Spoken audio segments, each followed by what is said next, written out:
Welcome to Not Just a Recruiter, the show that goes beyond LinkedIn to uncover how agency founders actually build, survive, and thrive. Today's guest is Carolyn, founder of Treehouse Recruitment. She moved from publishing and content marketing into recruitment nearly 2 decades ago and has run Treehouse solo since 2007. She specializes in content and publishing hires for agencies and creative teams. She knows her market intimately, the cycles, and what it takes to win trust in a small, highly networked sector. Carolyn is the definition of a one-person agency that works. She's built long-term client relationships, navigated the pandemic's worst hiring slowdown, and adapted her model so she can deliver consistently without burning out. She's also refreshingly human, asks the right questions, and misses the value of face-to-face pitching. And she confidently epitomizes why recruitment is ultimately about people and not about numbers. Today, we'll dig into how she found her niche, the day-to-day systems that keeps Treehouse lean and profitable, and discover ways that solo founders can survive market dips and keep clients for the long run. Hello, Carolyn. It's lovely to speak to you again. Hi, Lois, and thank you for having me. It would be really good to start off back to basics and how you started Treehouse and why you ultimately decided to set up a recruitment agency. Well, it all started with Treehouse just over 18 years ago. Prior to that, I was in the agency world, absolutely loving it. I loved my clients. I had a fantastic boss. It's just an industry I became very, very passionate about. I'd actually fallen into it accidentally, selling advertising space for a hotel guide. At that time, I wanted that job just to go traveling around the world. Came back to London, got into content marketing, and I just really, really loved the industry. But at one point, we were bought by another agency, so obviously that was a new dynamic, new bosses. My old boss left, but still very challenging and fun, and I really enjoyed it. But at some point, Chime Communications that had bought us, they just didn't really get what we did, and it wasn't so much fun. And my old boss was actually saying, let's do an MBO. And I was thinking, oh my God. And that made me sort of think more ambitiously of maybe sort of actually running an agency rather than being part of it. But I just got married. I just had a baby, and I just thought this is terrible timing to suddenly, be networking every night. It just wasn't right. So eventually we were sold to another agency, but the seed of doing something differently had been sown. And it was after that I just suddenly had this idea of recruitment.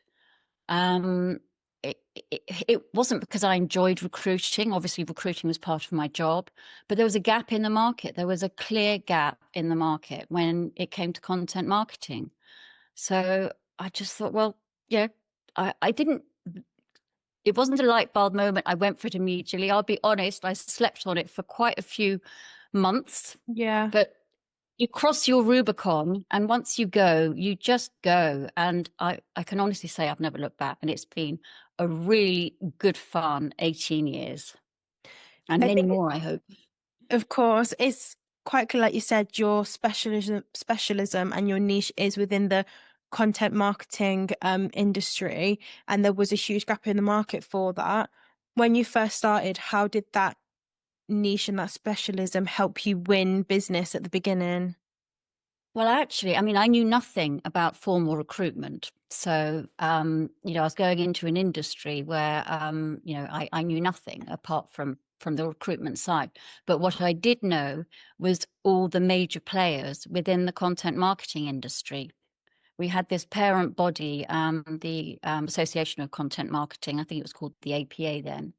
And, I was on several of the panels where all the agency sort of people would meet. So and sometimes we'd be pitching against each other. We all, award ceremonies, we all knew each other. So I had the perfect opportunity to sort of start asking the question. And what was nice was I wasn't setting up an agency that was going to be in opposition to them and, pitching against them and be one of their competitors. What I was doing was setting up something that was going to be unique, someone that specialized in the industry that we all love. And they all said, well, go for it. And I said, well, I'll be honest, I have integrity, and, I'm going to give it a go. And that's sort of where it started. So it was very easy for me because I had quite a lot of clients already.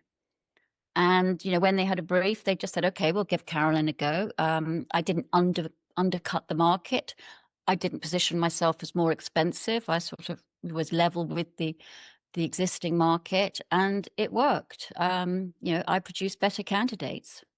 First of all, I think any recruitment founders coming into this, coming into starting their own agency, their ideal position is, well, I've already got the clients, I just need to find the actual candidates. Has your positioning changed at all in order to win business? Well, yeah, I mean, getting new clients is the really crucial bit. I've never had a problem with the candidates, and most of my work has been word of mouth. I've advertised occasionally, but I haven't really needed to. But getting the clients has been the real challenge. Word of mouth from client to client has worked very well in the early days. But as time has gone on, I mean, I've been doing this for 18 years now. So some of the candidates that I would have placed in quite junior roles, 18 years ago, I've placed again and again, and now they're right at the top of the tree, Wow. and they move around and they're coming back to me. Sometimes they might be part of, a big, corporation, a WPP or an Omnicom, where they have their preferred suppliers and there's little they can do. So it's easier for them to pull rank, within small independent agencies. But even with, the big agencies, if they're struggling to recruit, and someone comes along and says, well, there's this Carolyn Tree woman out there, why don't you try her? And I'm all about the relationship, but that is how I get most of my clients. I find, especially since the pandemic, getting hold of people, you can see that someone needs someone because candidates, are going and saying there's an opportunity here. I was too senior or I was too junior. I think, oh, I'll get in there. But it's very, very hard to get hold of that person now. Pre-pandemic, when everyone was in an office, you could, speak to the receptionist, you could get a relationship with the receptionist, and you could get through that way. But so it's harder to get hold of the right people now and get their ear. So the recommendations is so important. If you're completely right, picking up the phone now and building a relationship with people is completely, sometimes I almost feels impossible to get through those gatekeepers. If you were starting all over again now, what would you do as a new founder who had no history in actual recruitment, but you knew the industry? What would you do differently now? God, I mean, that is the tough one, getting the clients. But networking, absolutely. Any opportunity out there, any intro that you have, even if you think, oh God, this looks completely nonsensical and useless, I always say follow through everything. Just don't discard anybody or anything. I mean, in the past, sometimes with candidates, I've made the decision, oh, that candidate wouldn't be interested in this job because I've just spoken to her. She's going to be far too expensive. She's happy where she is. This is maternity cover. She's in a solid role. I won't contact her about this role, even though I'd spoken to her the week before. And you know what? They contacted her direct and she got the job. And I thought, how silly was that? So that was a harsh lesson to learn because it was a big role. So it's a good excuse to talk to people. It's a relationship industry. So any opportunity to talk to someone is a good opportunity. And, I was recruiting, one role once, and it was a hell of a role to recruit for. And I don't think they really wanted me anyway. They had an internal candidate all along. But it gave me the opportunity to re-engage with a whole load of people. Mm. And in fact, one of them came back to me saying, hey, well, I need to recruit now. And I was the first one they thought of. So I just was take up any opportunity. in terms of, like you said, like making an assumption, jump into a conclusion. I was in a very similar position. I remember I was recruiting for this very early like crypto startup, and I was speaking with a candidate, and I thought, oh, like they wouldn't really be interested in him. Like typically they wouldn't be interested in candidates that come from like a agency background, and I didn't put him forward at the beginning, but the candidates I thought they would want to, they didn't like. Mhm. And the candidate I didn't think they were interested in, he ended up getting the job, and he was like the perfect person. And I Yeah, remember thinking to myself, God, I could have closed this job weeks ago yeah, if I had just like taken a risk. But you are right. At the beginning, you have to, I guess, take those risks. And even if it doesn't amount to something, you have yeah. learned something along the way. You mentioned how, since the pandemic, things have really changed. I guess what have been over the last 18 years some of the biggest challenges that you have faced and have overcome within Treehouse?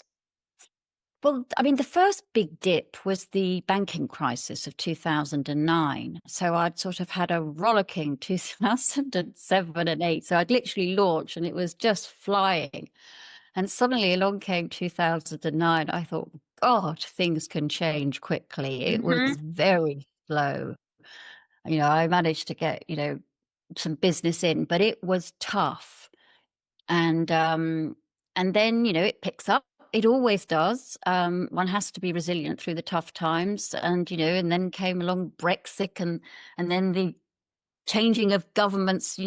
Industry does not like all this political uncertainty. Mm.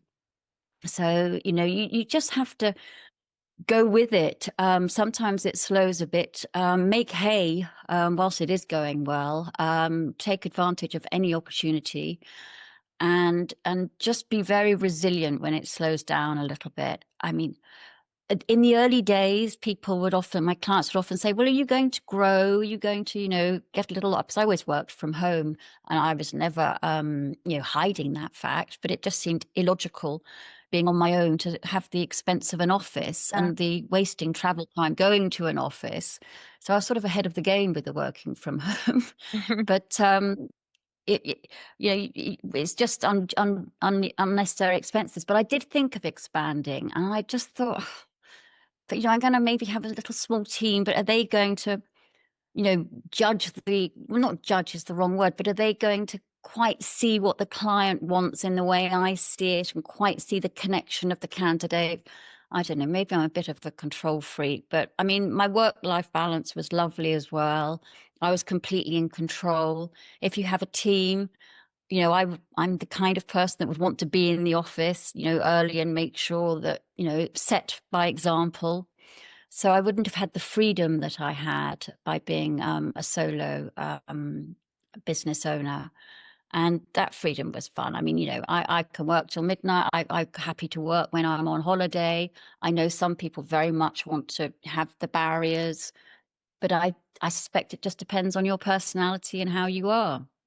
But I'm more I than happy on holiday to set time aside to make my little company carry on, because otherwise, you leave it for 2 weeks and you lose a whole load of opportunities. And who wants that? a really similar theme that I've had throughout the podcast is recruiters prioritizing it being a lifestyle business that fits around their family, around their work, and that is something that they can genuinely and honestly manage um, to do successfully without, like you said, burning themselves out, and without having to manage a team that, in a way, you're right, it does come with, a set of expectations, in a way, whether that's your processes, whether that's your work hours, whether that's targets. And when it's just yourself, you have those things, but they're for yourself, and you haven't got to worry about them applying to Mm.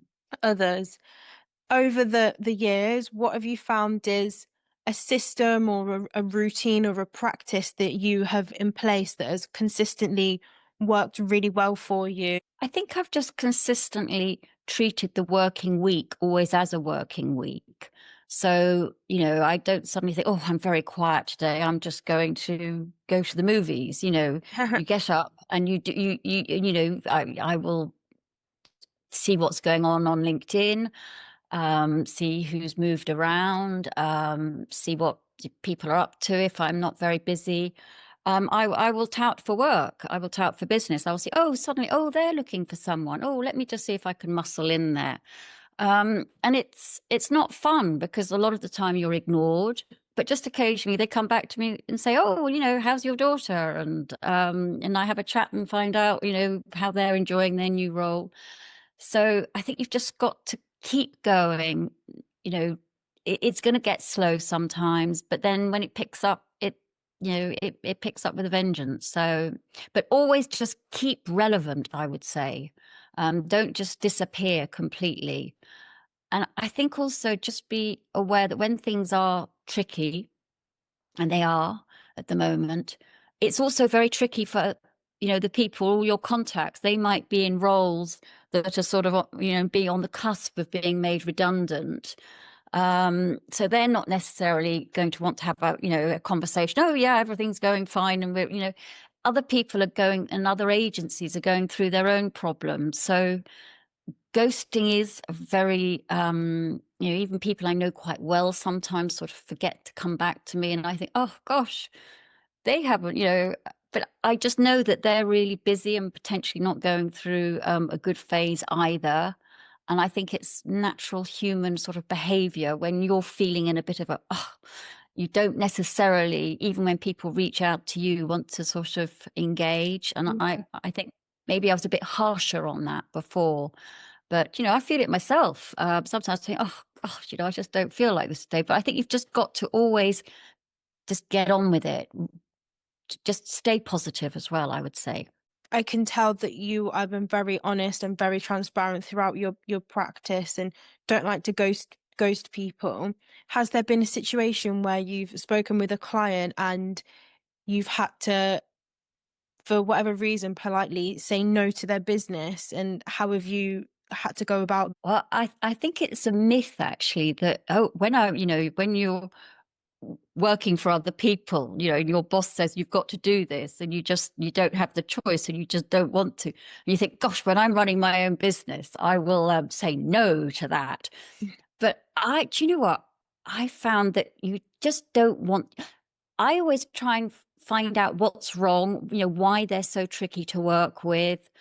And I try and sort of gently explain that maybe their company is not attracting the right people for these reasons. And I'm doing it in a very gentle way, not in a, this is the way you need to do it because everyone else does it, but just sort of turning it around and saying, I have this fantastic candidate, but, you're only offering the absolute bare minimum of holidays. She's used to working for one of the big agencies with 6 weeks holiday.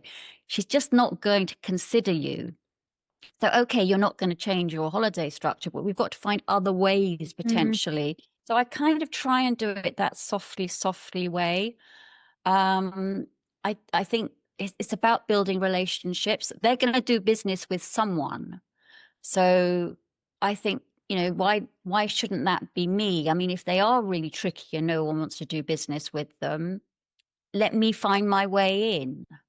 And I think also if you're honest with I mean, there are some agencies that are much more maverick than others. And I'm honest with the candidate. I will say, well, they can be tricky and, this is a bit difficult, but they produce fantastic work. It's going to be a brilliant career move for you because basically anyone that works at that agency, gets a job like that afterwards because it has a reputation of being really tough.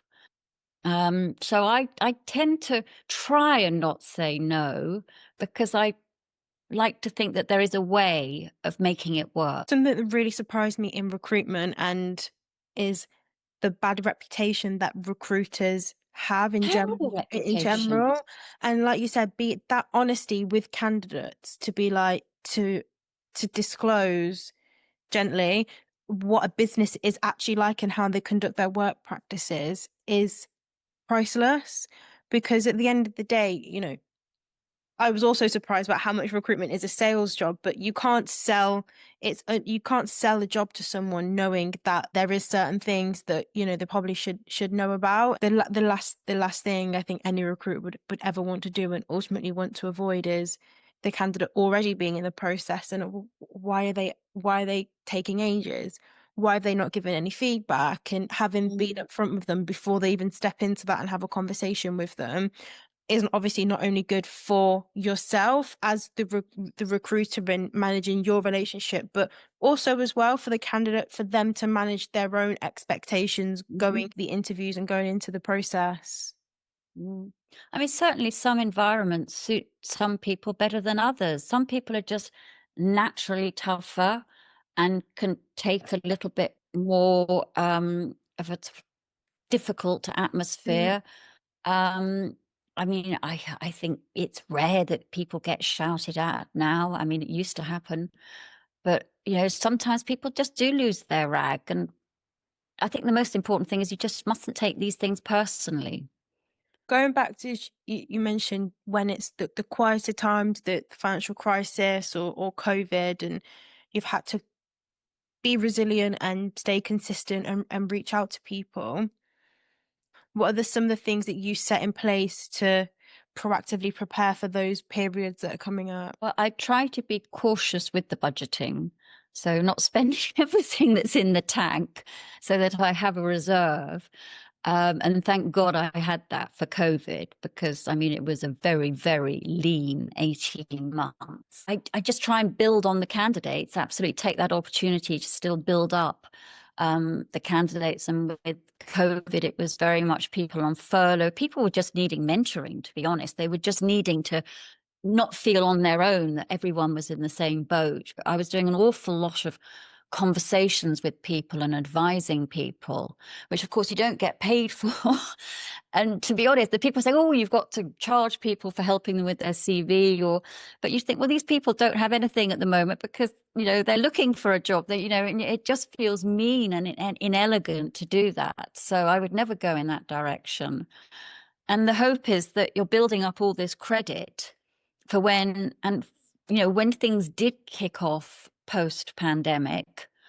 I was being introduced to lots of new agencies through people I knew well who had moved, and it was fun. And you went through times of COVID thinking, is it ever going to be the same?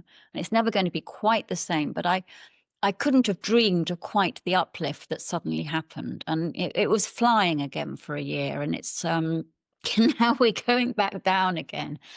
But I think you've just got to always know that things will turn around eventually. And when they do turn around on a pin, it can really happen quite fast. So I would say keep that little bit of, money held back to keep you through, batten down the hatches, which of course, being a one-man band, you can do. Easy peasy during COVID, because normally I'm entertaining and, going out and having lunch and having drinks with people. And that's my main expenditure. So, I couldn't do that during COVID anyway. So, just sort of, I suppose in reality, I just go to cheaper restaurants. Oh, let's go somewhere really cheap and cheerful, because it does get expensive and you start running out of cash. But, it will turn around. It always does. When it comes to the higher times, the more exciting times, and when the market starts to pick up, how do you manage not burning out and trying to also take opportunity of all the opportunities that are now flowing in? Well, I mean, I just love working. I mean, I don't love working till midnight. I don't understand these politicians that still want to be running countries way into their 70s. I'm sure I will be more gentle then. But right now, I just love working. I love the people. So I don't feel it's burnout. I really enjoy what I do. I don't want to stop. I love the people I work with. I'm interested in them. They're all lovely people. It's really satisfying to connect people. And it's that for me, it's just ultimately it's going to be cash in the bank and I'm running my business. But for the people that get the jobs, it's their career. And that choice of career move, shapes their whole life ahead and who they might meet and who they might marry. So it's a huge decision for them. So when candidates actually come back to me and say, well, I don't really want the job you've just got for me because I've got this other one, I try really hard to look at it from their perspective and understand. And sometimes I'll say, but you sure? Sleep on it. I always recommend people to sleep on it and not make impulsive decisions. But at the end of the day, I'm dealing with adults who know their own needs and that they're at different stages of their life. So you've just got to accept. And do you know what? When someone's turned me down, oh, the worst thing is when they stay put. I mean, that is a huge risk when someone resigns and then they have everything thrown at them to stay. And there's, again, very little you can really do about that. I mean, you can obviously address this before, the job offer comes in. This is going to happen. I know that agency, they always do counter offers. So you try and prepare them for the fact that they'll probably get a counter offer. But sometimes, it's just the emotional pressure on them. They have a good relationship with their boss. The boss will say, oh, God, that company that's offered you the job is terrible. That's Yeah. terrible, and but 6 months down the line, that candidate generally comes back to me and says, okay, Carolyn, I'm sorry about that. I've actually realized, but I'm really ready to move this time. So again, don't judge people. Don't get cross with their decisions. Just understand them and work with them. I completely agree with you how not chasing the money, but chasing the satisfaction and the sense of fulfillment is what keeps you going. I mentioned the candidate that I didn't put forward for a role. He ended up getting the job and he got a £15,000 pay rise. He was absolutely elated. He lived in London with his girlfriend. He's now gone to work at a crypto startup. He's still there now, 2 years later, with a massive pay increase. Like, what a change in lifestyle that is. And that Mm. is really fulfilling. And the end result of that is, yes, okay, you get a fee and you get commission, but that fulfillment is what I found kind of kept me going in recruitment. Mm. Now, after 18 years, what would be your number one piece of advice for a recruiter starting out? And any industry has its dips and falls, but what would be your number one piece of advice for them to maintain and grow over the next 18 years as you have? Be passionate about what you do. Definitely be passionate. Be bold. Be yourself. Um, work hard. Um, and just reach out all the time. Just be open-minded as well. Don't just think, oh, well, this is definitely the tunnel. I'm not going to go there. I'm not going to go there. And if you do dismiss things, do it elegantly. Always leave the door open. Don't just shut the door on things. I just always allow the opportunity to still be there. Amazing. Thank you so much, Carolyn. It's been lovely speaking to you. As a young woman that is just starting out her business, I find your resilience and your passion really inspiring. And I'm, Oh, that's lovely. Thank you. yeah, of course, for sure. And it just shows that keeping resilient and really just keep going, is what keeps a business going at the end of the day, no matter what the market is like. Well, Um, look at you. You're 25 and you're just starting out and yeah. starting out. I mean, it took me a lot longer than that before I had the guts to go on my own. So I admire you. It's lovely. Thank you. And where can any potential clients or candidates find you? Well, I'm Carolyn Tree, Treehouse Recruitment Limited. My website's up there. I'm on LinkedIn, and I'm open for any conversations. Perfect. Thank you so much, Carolyn. Thank you. Thank you, Lois.